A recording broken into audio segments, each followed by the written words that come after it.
मीर साहब, बहुत बहुत शुक्रिया वक्त देने के लिए। एक तरफ पाकिस्तान तहरीक इंसाफ जश्न मना रही है, कह रही है कि आइन और कानून के मुताबिक फैसला हुआ है। दूसरी तरफ जो हुकूमती जमातें हैं इंक्लूडिंग PMLN, उनका ये कहना है कि ये आइन को दोबारा लिखने के मुतरादिफ है, सियासी बुनियादों पर फैसला किया गया है, पिटिशन सुन्नी इत्तेहाद काउंसिल की थी, फ़ायदा तहरीक इंसाफ को पहुँचाया गया है। क्या ये जो इनका गिला है वो आपको दुरुस्त लगता है किसी भी तरीके से? ये जो दलील है इसका जवाब मेरा ख्याल है तहरीक इंसाफ के वकील जो सलमान अकरम राजा साहब हैं उन्होंने तो दिया है, क्योंकि सलमान अकरम राजा साहब जो हैं उन्होंने ड्यूरिंग द प्रोसीडिंग्स जस्टिस काजी फाइज ईसा साहब को बार बार जो है ये बड़े वाज़े अल्फाज में कहा कि मैं PTI का कैंडिडेट था, मैंने अपने जो नॉमिनेशन पेपर से उसमें लिखा था कि मैं PTI का कैंडिडेट हूँ, लेकिन इलेक्शन कमीशन ने मुझे माना ही नहीं है। देखें, ये बात जो है ना, ये एक्चुअली कबूतर की तरह आंखें बंद करने के मुतरादिफ है। जो चीफ जस्टिस ऑफ पाकिस्तान है वो इस पूरी प्रोसीडिंग में जिस तरीके से फैसल सिद्दीकी साहब को और सलमान अकरम राजा साहब को सवाल कर रहे थे, तो वो एक्चुअली यही कहने की कोशिश कर रहे थे कि आप सुन्नी इत्तेहाद कौंसिल हैं या आप PTI हैं, ठीक है ना। लेकिन वो उनका जो तरीक़ाकार था, जिस तरीके से वो सवाल करते थे, तो शुरू में तो सलमान अकरम राजा आराम से जवाब देते थे, बाद में फिर वो उनको सीरियस लेते नहीं थे, बल्कि उनका सवाल ही नहीं सुनते थे। तो ये वही जो काजी फाइज ईसा साहब का आर्गूमेंट है वो अब मुस्लिम लीग नून का इल्ज़ाम बन गया। ये बड़ी अनफॉर्चुनेट बात है कि जो बात काजी फाइज ईसा साहब बेंच पे बैठ के साबित करने की कोशिश कर रहे थे जी, वो उनसे साबित नहीं हुई, और अब मुस्लिम लीग नून अब उसी एक फेल्ड आर्गूमेंट को, एक जो हर बार नाकाम हो गया, अब उसको एक अपना आर्गूमेंट बना के पेश करने की कोशिश कर रही है। आर्टिकल 187 बड़ा क्लियर है जी, और वो ये कहता है कि सुप्रीम कोर्ट जो है वो एम्पावर्ड है कि किसी भी मामले में जो मुकम्मल इंसाफ है, कंप्लीट जस्टिस वो फराहम करने के लिए आप कोई भी फैसला लिख सकते हैं।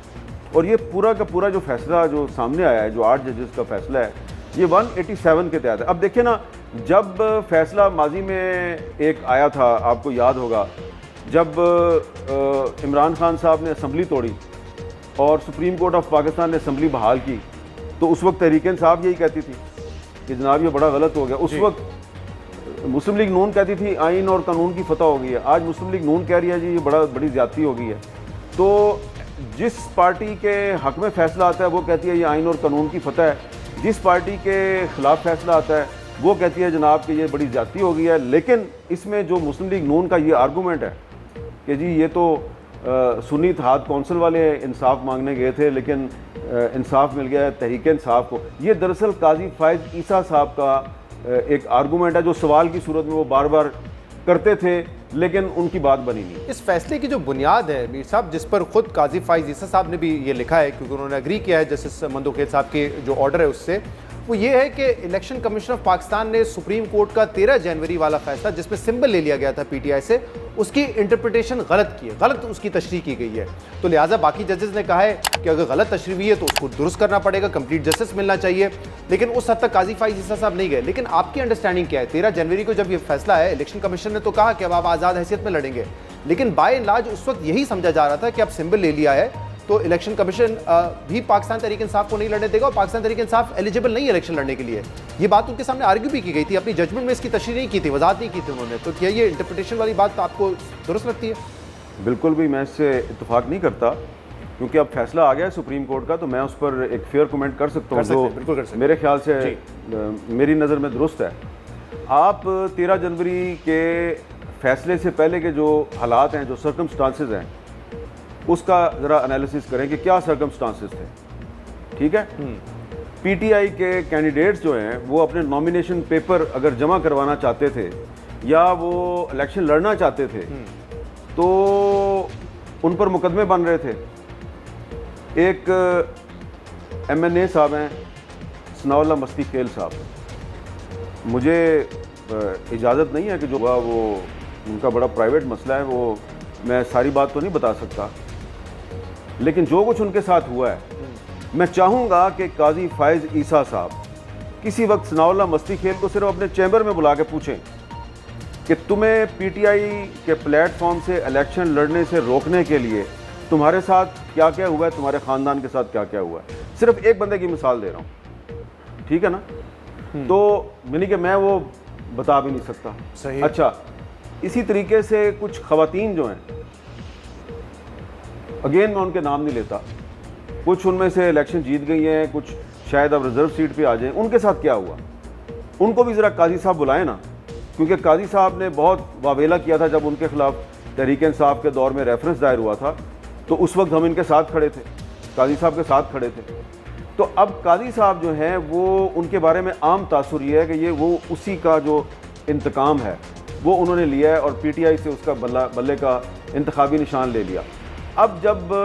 13 जनवरी का फैसला अभी नहीं आया था, तो उससे बहुत पहले बहुत से लोग जो हैं, जो बाद में सेनेटर बनवा दिए गए, फैसल वाडा साहब ने आपके शो पे कहा था, उन्होंने कहा, और भी बहुत नहीं होगा कि उन्होंने कहा कि बैलेट पेपर पर बल्ला नहीं होगा। तो काजी साहब जो हैं वो पूछे ना फैसल वाडा साहब को बुला के कि वाडा साहब आपको कैसे पता था कि बैलेट पेपर पर बल्ले का निशान नहीं होगा, मैंने तो फैसला दिया 13 जनवरी को,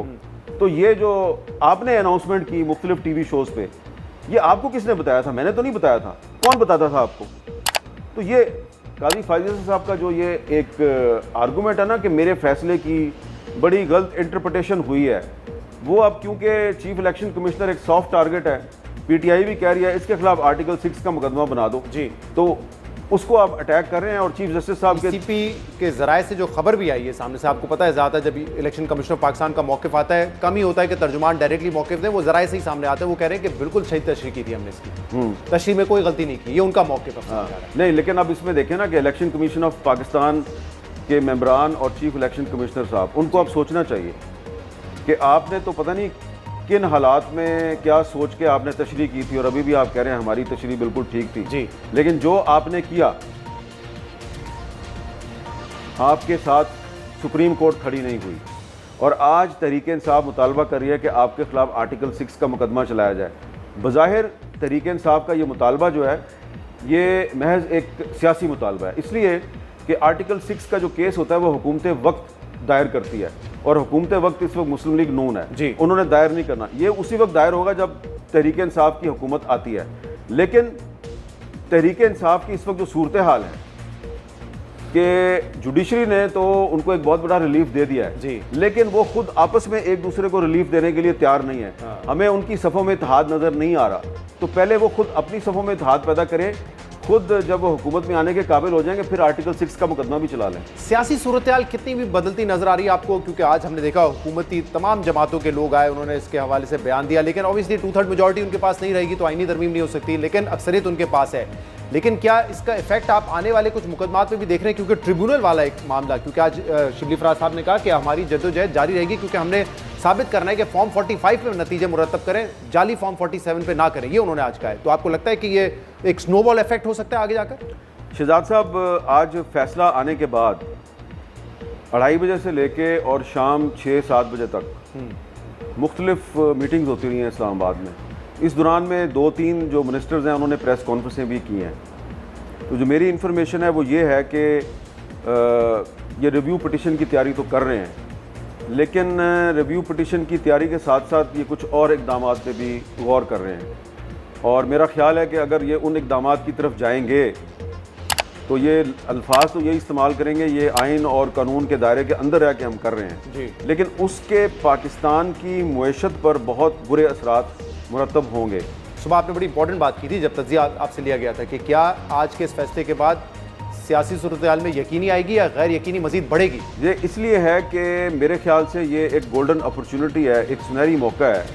पाकिस्तान के जो मुक़्तदर इदारे हैं, पार्लियामेंट है, जुडिशरी है, इस्टेब्लिशमेंट है, सब के लिए एक गोल्डन चांस है कि जो भी फैसला आ गया है, ख्वाह ये आपको पसंद है या नहीं पसंद, इस फैसले को तस्लीम करें और मिलजुल के आगे बढ़ने की कोशिश करें। देखें ना, हमारी कोई यहाँ पे इंडिया पाकिस्तान की जंग तो नहीं ना हो रही, सही बात, एक सियासी इख्तिलाफ है जी, तो हम मिलजुल के आगे क्यों नहीं बढ़ सकते? हम क्यों अभी पिछले 3-4 घंटे में जो मीटिंग्स हुई हैं इस्लामाबाद में, मुझे पता है उन मीटिंग्स में जिन लोगों ने जो तजावीज़ पेश की हैं और फिर उस पर जो डिस्कशन हो रही है, हो सकता है कि अगर ये उस रास्ते पे चलेंगे जो कि लड़ाई का, जो कन्फ्रंट्रेशन का रास्ता है, उसका पाकिस्तान को फ़ायदा नहीं नुकसान है। इससे हम पाकिस्तान के दुश्मनों के हाथ मजबूत करेंगे। तो मैं तो सिर्फ एक आम पाकिस्तानी शहरी के लिहाज से गुजारिश ही कर सकता हूँ, इस्तदा कर सकता हूँ बातचीत करें और मामला को हल करें, कि आपस में मत लड़ें। क्योंकि अब जो आज़म नज़ीर तारड़ साहब ने और राना सनाउल्लाह साहब ने जो बातें की हैं, ठीक है, ये उनका पॉइंट ऑफ व्यू है, लेकिन वो दो आदमी, सिर्फ दो इंडिविजुअल्स की राय नहीं है, उसके पीछे मुझे 2-3 इदारों की तर्जुमानी नज़र आ रही है।